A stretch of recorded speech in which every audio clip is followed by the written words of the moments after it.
Hello, everyone. This is once again your host, Krishan, and we are continuing this outstanding journey for transforming my school into an educational RPG adventure. And today we're going to discuss the narrative structure.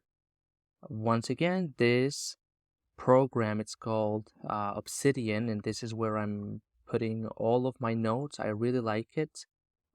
You'll see why.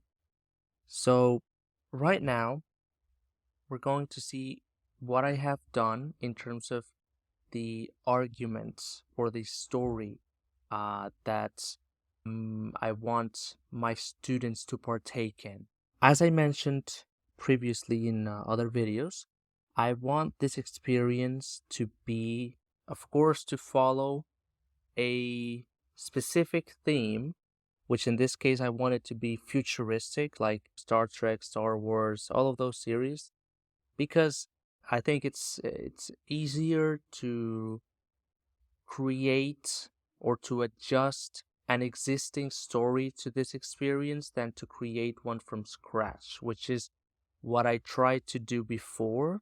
And then I realized that it was going to be quite of a hassle. So this is why I decided to switch, because originally it was going to be like medieval, fantastic type of Lord of the Rings, Game of Thrones type of theme. But no, I switched it to futuristic because I don't know, I feel like it's going to be easier. Basically, what is the idea? The idea is that we're going to have an overall argument, which I'm going to summarize it next. Then each unit, so let's say we have English A1, right? That is like the most basic level of English. So let's say the course it's supposed to last for let's say 60 to 80 hours.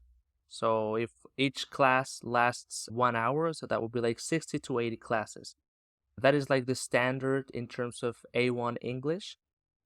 So let's say that would last three months in a moderate intensity. All of those, all of that course, all of that A1 course is going to be divided in units, and each unit, let's say it has 4 classes, right? Or 4 topics, so to say. My thinking, because I really want this to be as structured as possible. I don't want to, how do I explain this? I don't want to create or to make a conscious effort of creating a new type of situation or dynamic. That's a better word. I don't want to create a different dynamic every single time I'm creating a class, which is once again what I did before. My original idea was to make each class a different mission, a different story, but that's just gonna make it so difficult, right? So I've been thinking on ways of making this experience as easy to manufacture as possible, if that makes sense. So what I came up with was this overall argument that students are going to learn at the beginning before even starting classes. They would, like, for example, they would have 10 minutes of this introduction, or maybe if we're talking about clients, so that the parents bought this course, and so we would send them like an email with a short summary or a video that summarizes the overall argument of like futuristic space travel and stuff like that, so that the students, before even starting the classes, they know that they're going to partake in a futuristic type of story environment, right? So that is the overall argument. And then we would have the units, which one unit, as I said, is going to have around 4 classes or 4 topics. And now the justification, the narrative justification of each unit is going to be the mission. So we're supposed to be, that is here in the overall argument, we're supposed to be like a crew in a spaceship type of the SS Enterprise in Star Trek or something like that. And we're going to be like explorers in outer space. And so we're going to have a bunch of different missions, you know? So, like, the idea is, once again, instead of having a class, so our students are not going to be students in a class learning English. The idea is for them to be crew members in this spaceship, and they're not partaking in an English class. They're partaking in a mission or a bunch of missions or a exploratory voyage of humanity's first or whatever outer space exploration journey. I'm just saying words right now. So that is the idea. And so each unit is going to be a mission. So for example, the first mission, I put it here. I'm drawing a lot of inspiration from a popular Star Trek series, a Star Trek Enterprise. So I'm drawing a lot of inspiration from that. And basically the idea is that we discover the warp technology that allows us to travel like really fast, and we're part of this like intergalactic council of civilizations that is led by the Lex, which honestly is like another way for me to say the Vulcans from Star Trek.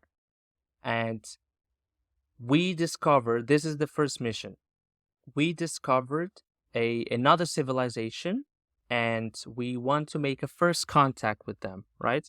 So our first mission is to establish a friendly first contact with the Cephirians. As part of this diplomatic visit, we will introduce ourselves. That's where the purple things, that's where the pedagogical or language topics go in. So we have to introduce ourselves, of course, because it's a first contact with an alien civilization. So we have to learn how to introduce ourselves in their language. We also have to know how to present our family, some of our animals, and some of our food. So instead of having first class, greetings and introductions, second class, family, third class, animals, fourth class, food, or what, instead of having that, we are going to have a mission, and that mission comprises all of those 4 lessons. But they're not lessons, they're just part of the mission, right? They're just small steps that we have to get done in order to be able to fulfill the mission, right? So that is I call it the narrative justification of each pedagogical unit, right? And then what is the other thing that I did? I'm working on several scripts so that ChatGPT can help me create this story. Because once again, the idea is to make this as automated. The idea is to make this as automated as possible so that you as a teacher, as a curricular designer or whatever, you don't have to create every single aspect of this gamified narrative experience, because that takes a lot of time, or maybe you don't like to write, or you don't feel like you're a good writer, or maybe you don't feel like you're so creative in that aspect, because it takes time coming up with these things. Even if you're Alfred Hitchcock or whatever, it takes time. Like, you cannot just vomit constantly different stories, right? So the idea that I want to do is to create a prompt, a very detailed prompt like this one. I'm still working on it, so that ChatGPT can really like do most of the work, most of the creative work in terms of the narrative. And then I would just adjust it. So it creates the main idea, and I would just build upon that, right? For example, this is what I did. Act as a professional screenwriter with 20 years of experience working in Hollywood.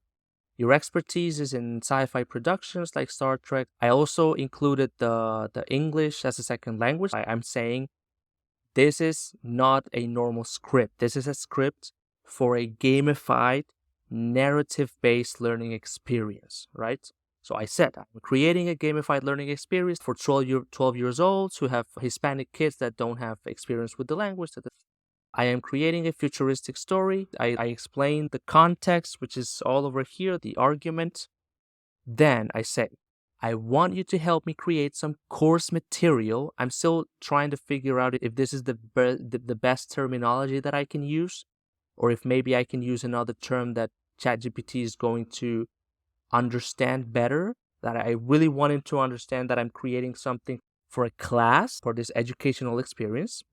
So I want you to help me create class material that serves three very important purposes.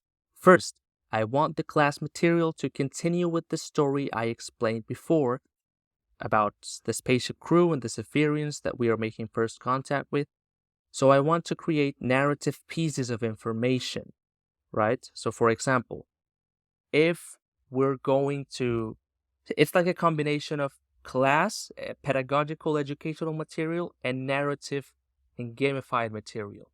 So instead of having a reading practice section of the class, so, okay, students, right now we're going to practice our reading or our listening or whatever. Instead of having that, I want it to feel like it's continuing on the story, right? So instead of having a reading section, we're going to read a message that we intercepted from another, in this case, the message, the letter of invitation that we received from the ambassador of Zephyria, which is this made-up civilization. So I want to do that, but I want ChatGPT to do most of the work, and then I review it both in a pedagogical manner, like to make sure that the vocabulary that I want my students to learn is actually on the text, and also that it seems interesting and engaging and captivating from a narrative standpoint, right? Second, I want the class material to not only be told in a narrative, entertaining, and comprehensible manner, but also I want it to be educational. Therefore, I want the resulting class material to utilize the grammatical elements that I want my students to learn. As I said, for example, if the class is about greetings and introductions, I want the class material to include several instances of the verb to be used in present tense, as well as several greeting vocabulary like shown before. And third, I want this class material to be written in simple and comprehensible manner, blah, blah, blah. So basically I'm telling it, I'm creating a course material. I want it to be written in a narrative way that builds upon the existing context that I gave you before, which is over here.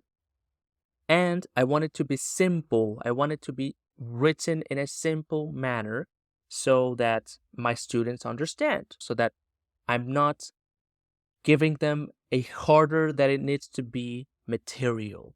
And finally, I said, right now, I do not want you to answer anything else but the word yes. So I just want the AI to confirm that it understands what I want it to do, because I'm going to give it more prompts at this point. And if you don't say this, if you don't specify, for example, I'm gonna go there. If you don't specify that do not answer anything besides the word yes after this message, and you're not giving it a specific prompt, like you're just giving it context, it's just gonna start vomiting a bunch of things that maybe you don't want, like you don't need. Like it's gonna interpret that you're asking for something where we're just giving it context, and that just drains. I don't know how they call it in ChatGPT, but basically like you have a certain amount of like credit or something that you can use to get answers, and that is based on the length of the answer that ChatGPT gives. So the lengthier that it is, the more you're using these credits. And so I'm just trying to avoid wasting unnecessary credits, right? So I gave it this long prompt, and now I gave it another prompt. So this was basically like context, but this is the actual prompt. Create a short letter of invitation sent to our crew by the Zephyrian ambassador. He is introducing himself and his family. Make up names for the ambassador, blah, blah, blah. So I'm telling it what to do. So to create the course material in a narrative manner, make the letter short, around 100 words. Remember to use very simple language. Remember to include the following vocabulary. Okay, I made a mistake here. Several instances of the verb to be in the present tense, and several introductory greetings. And I asked it to create 4 different versions, but it didn't. So this is the first one that it created, but I didn't really like it. I didn't like some small things, so I just kept. I was trying to get it to make the vocabulary that I wanted my students to learn, to make it bold letters so that I knew how many instances of the vocabulary that I wanted were here, but it didn't really do that. So I still need to work on that, because that would be interesting. Like, not only getting the actual prompt, but actually getting like an organized version of the prompt in which, okay, it actually put, I don't know, six instances of the verb to be conjugated with the first person. I am blah blah blah. But I haven't been able to do that, but I'm hoping I will. But then I asked it to create 3 different versions, and now it did. So a very formal version, a formal version, and an informal version. I wanted to see if it could create a very formal version that would be understandable for kids that are learning English, right? But it wasn't that much. For example, greetings. I am Ambassador Zog, hailing from the planets. This is hailing. This is a very complicated term. I extend a cordial invitation. It just seemed too much. So I went to the second one, which seemed better, because the third one, it was just too informal. Hey there, it's Ambassador Zog from blah blah blah. So stoked to finally meet you. Guess what? We're throwing a super cool. It just seemed really. It's not what I was looking for. So the best option was the second one, but I still wanted it to be written in simpler, even simpler language, right? Maybe this word cherished, it's not going to be understood by the kids. So I asked it, rewrite the second version, the formal one, but write it in much simpler vocabulary. Write it for as it were directed to 10-year-old kids. And I was pretty satisfied with this, but I still need to filter it and see if I completely like it, but I liked it. Hello, I am Ambassador Zog from the planet Sephiria. It makes me happy to meet all of you. I am writing to invite you and your friends to a special gathering. Maybe I would change this word. We would love it if you could come to our home in a beautiful place called that. We want to learn about your language and culture. Maybe I would also change the would, because we're not in that. It's an introductory class. We're not there yet. But that is the interesting thing. I don't need this to be perfect. What I'm looking for here, it's only ideas. Or so maybe it's doing, I don't know, 70% of the work, and then I have to review it and say, okay, I'm going to change this word so that it's more easy to understand, or I'm going to not include this type of vocabulary because we're not there yet. But at least I already have an idea of what to do, right? So this is not it. So this is, so the intro. So let's say the language class has 5 phases, so to say. So the intro, the reading, no, the 6. So intro, theory, and then the 4 competencies: reading, listening, writing, and I forgot the other one. So this context is for the introduction, so that the students know the setting in which they're going to partake in. Then the theory is simply the teacher teaching. That's it.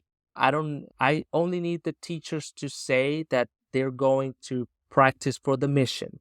It's the teacher is still going to teach as they would, the same grammatical concepts.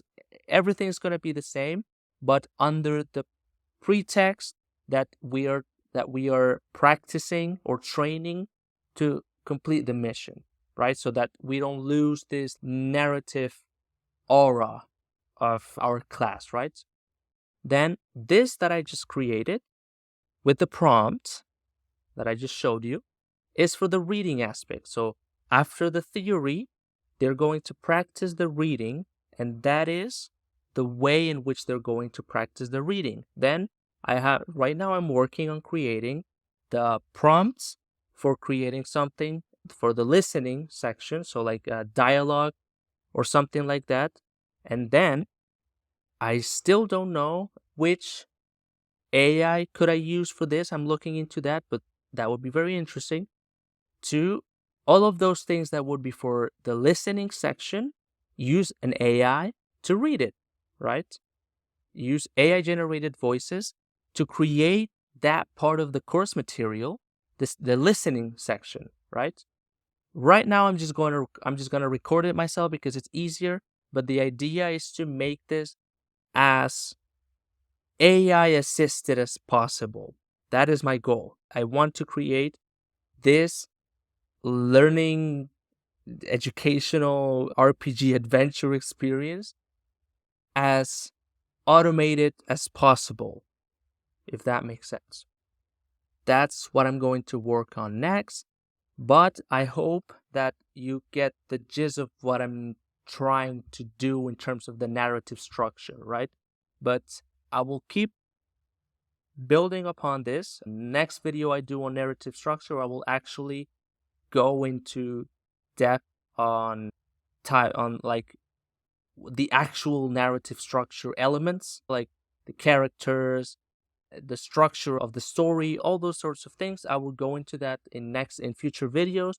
But for now, I hope that you have really enjoyed this video, and I will see you on the next one to continue with this amazing journey to create an educational RPG adventure experience. Thank you and see you later.